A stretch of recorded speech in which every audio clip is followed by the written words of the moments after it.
Recently হয়তো খেয়াল করছেন ওরাইমোর বেশ কিছু প্রোডাক্ট চলে আসছে মার্কেটে। তো সেরকমই দুইটা ঘড়ি আমাদের স্টুডিওতেও চলে আসছে হাঁটি করে। আর এগুলো হচ্ছে Oraimo watch Nova 2 and Oraimo watch Nova 2 light.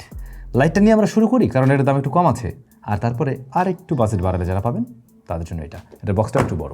By the way, যারা ওরাইমোর প্রোডাক্ট কিনবেন স্যাম10 এই কুপনটা যদি ব্যবহার করেন তাহলে 10% ডিসকাউন্ট পেয়ে যাবেন। এমনকি এই প্রোডাক্টেও আপনারা 10% ডিসকাউন্ট পেয়ে যাচ্ছেন জাস্ট স্যাম10 এই কুপনটা ব্যবহার করলে। ডেসক্রিপশনে আমি প্রোডাক্টগুলোর পার্সেস লিঙ্ক সব কিছু দিয়ে দিচ্ছি। সো লাইটের বক্সটাই যে এরকম, যেটা ধরতে একটু লাইট লাগে, আর ওদের প্রত্যেকটা বক্সে কিন্তু এরকম আমরা সবুজ কালারে দেখতে পাই আর কি, যেখানে 365 দিনের ওয়ারেন্টি ক্লেম করা রয়েছে। ওরা আমার প্রোডাক্ট অনেকেই কেনে এই ওয়ারেন্টির ব্যাপারটা দেখেও। যাই হোক, এই হচ্ছে ঘড়ির বেল্টটা কিন্তু বেশ সুন্দর। এর আগে বোধহয় ওরা আমরা আরও একটা ঘড়িতে আমরা এমন বেল্টে দেখেছিলাম, একটু জিওমেট্রিক কাট দেওয়া রয়েছে উপরে, যার ফলে দেখতে কিন্তু একটু ডিফারেন্ট মনে হয় রেগুলার যে কোনো স্মার্ট ওয়াচের চাইতে। তবে এই ঘড়িটা বেশ লাইট ওয়েট হওয়াতে একটা সুবিধা আছে, একটা জায়গায় একটু অসুবিধাও আছে। সুবিধাটা হচ্ছে দীর্ঘক্ষণ ক্যারি করলেও আপনার কাছে মনে হবে না যে হাতে ওজনওয়ালা কিছু একটা আছে। আর অসুবিধাটা হলো এটার বডি ফ্রেমটা প্লাস্টিকে তৈরি। অনেকেই চায় মেটাল বডির ঘড়ি ব্যবহার করতে, বাট একটা ব্যাপার কি জানেন, মেটাল ঘড়িগুলোর কম দামের মধ্যে যদি হয় দেখবেন যে এই মেটাল এরিয়াতেই কিছুদিন পরে ওই ঘামের কারণে এক ধরনের ফাঙ্গাস জমে যায়, তারপরে ওটা নষ্ট হতে থাকে। সল্ট ওয়াটার তো নেওয়া যায় না, বাট সেই জায়গায় আবার প্লাস্টিকটা একটা সুবিধা থাকে। এখন এইটা totally up to you. Right সাইডে আমরা একটা ক্রাউন হুইল দেখব এবং এইটার ভিতরে সবুজ কালারের একটা লাইন রয়েছে, দেখতে বেশ সুন্দর লাগছে আর কি। এছাড়া আর কোনো বাটন টাটন নেই, তবে এখানে স্পিকার গ্রিল রয়েছে, মাইক্রোফোনের জায়গা রয়েছে, মানে এটাতে ব্লুটুথ কলিং সিস্টেম সাপোর্ট নেয়। আচ্ছা, ডিসপ্লেতে যদি আসি, ডিসপ্লের সাইজ হলো গিয়ে 1.93 ইঞ্চ। এটা কিন্তু অ্যামোলেড প্যানেল এবং রেজুলেশনও ভালো, 368x448। সো যে সাইজ তাতে রেজুলেশন কম মনে হবে না আপনাদের কাছে, বাট বেজেল এরিয়া আর একটু ন্যারো থাকলে কিন্তু এই ডিসপ্লেটাই দেখতে আরও বেশি চমৎকার লাগতো। যদিও বা মোটামুটি সিমেট্রিক্যাল, জাস্ট লোয়ার চিনটা একটু ভালো করে খেয়াল করলে আপনার কাছে একটু মোটা লাগতে পারে আর কি। এই কিন্তু ডিসপ্লের কালার রিপ্রেজেন্টেশন খুবই ভালো, খুবই পপ টাইপের কালার দেয়। আউটডোরে যখন ব্যবহার করবেন ডিরেক্ট সানলাইটে বা মানে আউটডোর আলোতে আপনার এটা ব্যবহার করতে সমস্যা হবে না। তাছাড়া টাচ রেসপন্স ভালো। এমনিতেও ওরাইমোর যে ইউআই সেটা কিন্তু মোটামুটি স্মুথই, আমরা এর আগে অনেক ঘড়িতেই দেখেছি, তো ওইটা নিয়েও আপনি সমস্যা ফেস করবেন না। আর কানেক্টিভিটির জন্য রয়েছে ব্লুটুথ 5.3, ফোনের সাথে কানেক্ট করা যাবে ওদের অ্যাপের থ্রুতে, এবং কানেক্ট করার মাধ্যমে ফোনে আসা কলগুলোই এখানে রিসিভ করা যাবে। সেক্ষেত্রে এটার যে স্পিকার কোয়ালিটি, এইটা মোটামুটি মানের মনে হয়েছে আমার কাছে, খুব আহামরি লেভেলের কিছু না, কোনো ডিস্ট্রাকশন পাইনি, বাট আমি লাউডনেস আর একটু আশা করছিলাম মূলত, আর সাউন্ডের একটু ডেপটা কম মনে হয়েছে। অন্যদিকে মাইক্রোফোন কোয়ালিটি ভালো, অপর প্রান্তের ব্যক্তি ক্লিয়ার সাউন্ড পাবেন।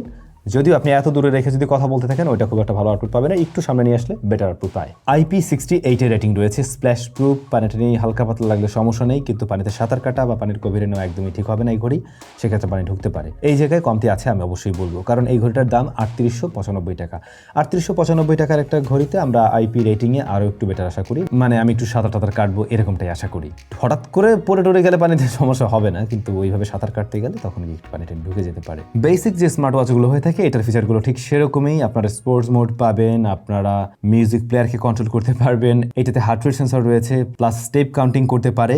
সেই জায়গাগুলো মোটামুটি এখনকার দিনের প্রায় ঘড়িতেই আমরা অ্যাকুরেসির জায়গাটা ভালো দেখছি, এটার ক্ষেত্রেও ব্যতিক্রম পাইনি, ঠিকঠাক আছে বলা যায়, মানে 95% প্লাস অ্যাকুরেসি আপনি ধরে নিতে পারেন। এইটার দামটা 3300 এর আশেপাশে হলে একদমই ঠিকঠাক হতো। আচ্ছা, এরপর যদি বড় ভাইয়ের কাছে আসি, এইটার বক্সের কাছে আসলেই বুঝতে পারবেন যে হ্যাঁ, এটা আর একটু দামি কিছু, একটু বড় সড়ো, এবং বক্সও আসলেই বড়। বক্স কন্টেন্ট এ সমস্ত জিনিস, চার্জারটা হচ্ছে ম্যাগনেটিক, যেটা আমরা আগেরটাতেও পেয়েছিলাম। By the way, magnetic strength আগেরটাও ভালো আছে, এটার ক্ষেত্রেও ভালো, বাট এই ঘড়িটা হাতে নিলে একটু ওয়েট ফিল হবে, একটু দামি ফিল হবে। ওয়েটটা 60 গ্রাম রয়েছে সবকিছু মিলে। এখন এই 60 গ্রাম অনেকের কাছে একটু বেশি মনে হতে পারে, কারো ক্ষেত্রে ওকে আছে, ইউজ টু হয়ে গেলে আর সমস্যা হবে না। এটার বডি ফ্রেমটা আবার অ্যালয় জিঙ্ক দিয়ে তৈরি, দ্যাটস ওয়াই ওজনটা বেড়েছে। আর এইটার ডিসপ্লেটাও কিন্তু কার্ভড, অনেকেই এখন কার্ভড ঘড়িগুলো পড়ছে এবং মার্কেটে এটার বেশ চাহিদা তৈরি হয়েছে। ওরাইমো নিয়ে আসছে এবং দেখতেও বেশ প্রিমিয়াম লাগে কিন্তু এই ঘড়িটা, এবং ডিসপ্লের আউটপুট কোয়ালিটিও কিন্তু বেটার মনে হয়েছে আগেরটার তুলনায়। এটা আরও বেশি পপড আপ, এটার ডিসপ্লের ব্রাইটনেস আমার কাছে কিছুটা বেশি মনে হয়েছে। Display size 2.1 inch, AMOLED panel, 390x450 হচ্ছে গিয়ে এর রেজুলেশন। এখন এই কার্ভড হওয়াতে একটা 3D টাইপের একটা ভাইব আসে, দেখতে ভালো লাগে আর কি। আর হ্যাঁ, বাংলা সাপোর্ট নাই কিন্তু এগুলোতে, মানে আপনার ফোনে যে নোটিফিকেশনগুলো আসবে সেগুলো যদি বাংলায় আসে আপনি এখানে দেখতে পাবেন, সেটা ফেসবুক হোক বা মেসেঞ্জার হোক বা হোয়াটসঅ্যাপ হোক। ভালো লাগতে পারে এর অ্যানিমেশনগুলো, বেশ স্মুথ লাগে। তবে এইটা একেবারে 60 হার্জ না, এই ডিসপ্লেটা 60 হার্জের নিচে আছে, একদম 40 না তার উপরে, বাট একেবারে 60 হার্জ পর্যন্ত বোধ হয় নেই এখানে। তবে টাচ রেসপন্স খুবই ভালো, ইনডোর আউটডোর সব জায়গায় ভিজিবিলিটি ভালো পাচ্ছেন, আর বেশ কালারফুল পপটপ টাইপের কালার হওয়াতে ডিসপ্লেটা দেখতে বেশ ভালো লাগে আর কি। টিম চেঞ্জ করে ব্যবহার করা যাবে, এটা অনেকগুলো থিম রয়েছে দেখলাম এখানে। আর এই ঘড়িটাও সেম ভাবে IP68 রেটেড। তো আইপি রেটিং এর বেলায় এখানেও আমি বলবো আর একটু বেটার কিছু আমি আশা করছিলাম, 5 ATM দেওয়া উচিত ছিল এই ঘড়িটাতে অন্তত। ওরাইমো হেলথ এই অ্যাপ্লিকেশনের সাথে আপনারা এটাও ব্যবহার করতে পারবেন এবং অজস্র ওয়াচফেস ফ্রিতে ব্যবহার করতে পারবেন, AI জেনারেটেড ওয়াচফেস এবং বেশ বোল্ড সেগুলো ফ্রিতে ব্যবহার করা যাবে। এছাড়া ফোন কলে কথা বলা যাবে এই ঘড়িটা দিয়েও। স্পিকার কোয়ালিটি আগেরটার চাইতে কিন্তু এটা বেটার এবং এটা যথেষ্ট লাউড অ্যান্ড ক্লিয়ার সাউন্ড দেয়, এমনকি মাইক্রোফোন কোয়ালিটিও আগের চাইতে অনেকটাই বেটার রয়েছে এখানে। 100+ স্পোর্টস মোড রয়েছে, যারা ওয়ার্কআউট করেন বা বিভিন্ন স্পোর্টসের সাথে থাকেন আর কি, তাদের ক্ষেত্রে এই জিনিসটা কাজে লাগবে হয়তো।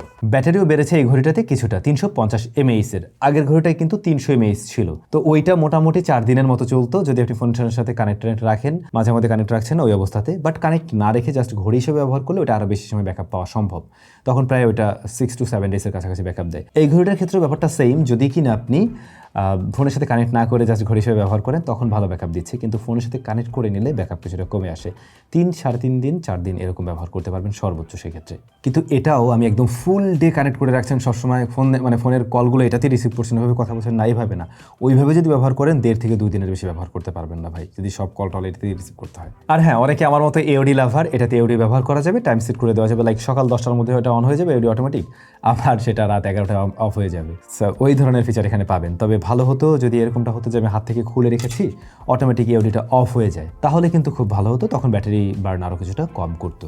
এইটার স্টেপটা একটু ডিফারেন্ট, আল্ট্রার ক্ষেত্রে আমরা যে ধরনের স্টেপ দেখে অভ্যস্ত ওরকম টাইপের একটা ফিল দিতে পারে, তবে বেশ সফট এবং হাতে কোনো ধরনের অ্যানোয়িং ফিল দেয় না এটা। এই ঘড়িটার দাম রয়েছে 5,450 টাকা উইথ 1 ইয়ার অফিসিয়াল ওয়ারেন্টি। এইটার দামও 5,000-এর নিচে থাকলেই ঠিক হতো আমার যা মনে হয়, অথবা যে কয়েকটা বিষয় বললাম যে এইগুলোতে একটু থাকলে পরে ঠিক হইতো, তাহলেও আমি এই কমপ্লেনগুলো করতাম না।